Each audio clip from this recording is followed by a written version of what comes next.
Muy buenos días, jóvenes estudiantes. Hoy nuevamente nos encontramos para poder continuar desarrollando nuestra sesión de literatura. Así empezar el segundo bimestre. Bueno, aquí les presento una imagen de este famoso poeta Garcilaso de la Vega, también con su famosa Égloga 1. Salicio y Nemoroso. El dulce lamentar de dos pastores, Salicio juntamente y Nemoroso. He de contar sus quejas imitando, cuyas ovejas al cantar sabroso estaban muy atentas, los amores, escuchando, tú que ganaste obrando, un hombre en todo el mundo y un grado sin segundo. Agora estés atento y solo y dado el ínclito gobierno del Estado, albano, agora vuelto a la otra parte, resplandeciente, armado, representando en tierra el fiero Marte, agora descuidados, enojosos, y de negocios libre, por ventura, andes a casa, el monte fatigando, en ardiente jinete que apresura el curso tras los ciervos temerosos, que en vano su que en vano su morir van dilatando. ¿No? Ese es el primer égloga de Garcilaso de la Vega. Bueno, así empezamos esta sesión. Esto nos conlleva que hoy vamos a hablar la poesía en el siglo de oro español. Edad de oro en la literatura española, poesía. Contexto histórico y cultural. Comprende desde los inicios del siglo XVI hasta los fines del siglo XVII, como hemos dicho en la clase anterior. El siglo de oro es el periodo de máximo esplendor literario en España, pero en realidad consiste en 2 siglos. Comienza con la publicación de Gramática Castellana de Antonio de Nebrija en 1492 y termina con la muerte del dramaturgo Pedro Calderón de la Barca en 1681. A nivel histórico y social es una época marcada por el apogeo del Imperio Español, guerras religiosas, la contrarreforma, recesión económica y establecimiento social, o estancamiento social, perdón.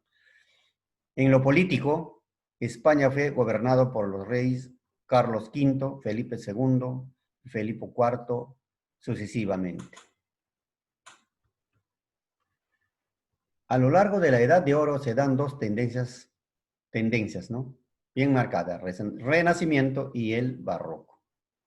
El Renacimiento se caracteriza por una avasalladora inquietud por las artes y las letras al influjo de clásicos como Horacio y Virgilio, de los renacentistas Petrarca y Boccaccio.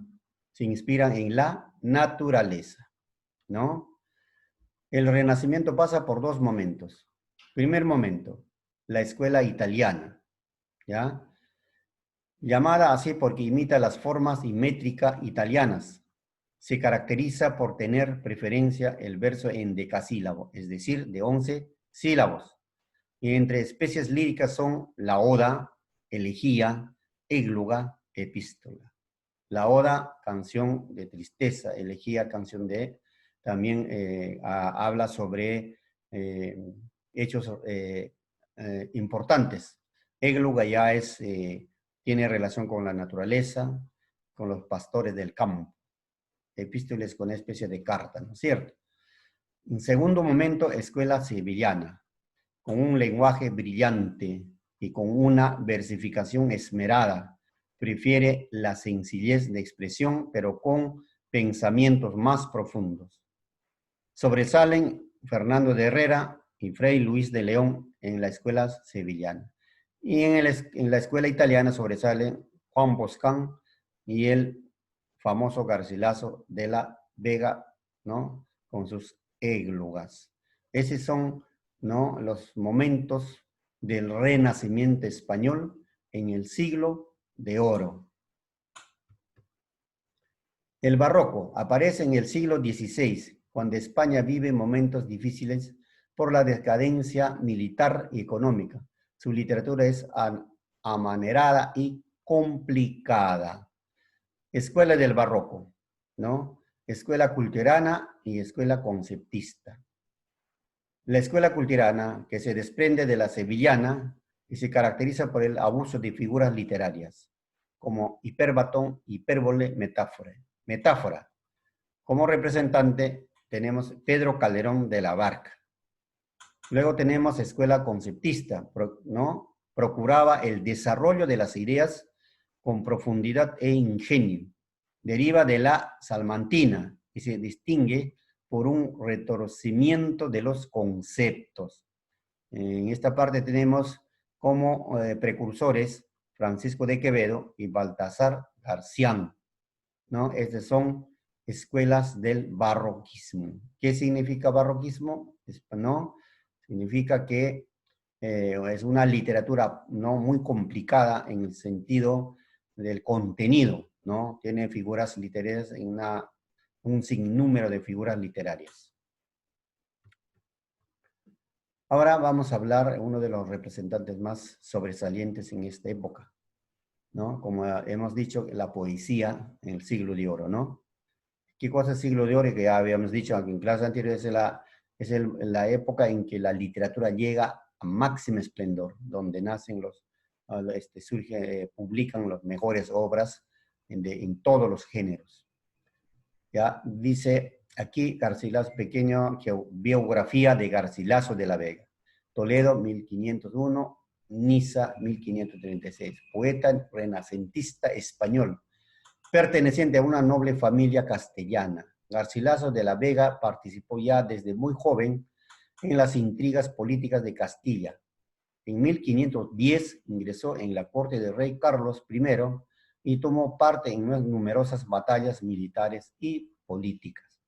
Participó en la expedición a Rodas, 1522, junto con Juan Boscán, otro poeta, y en 1523 fue nombrado Caballero de Santiago.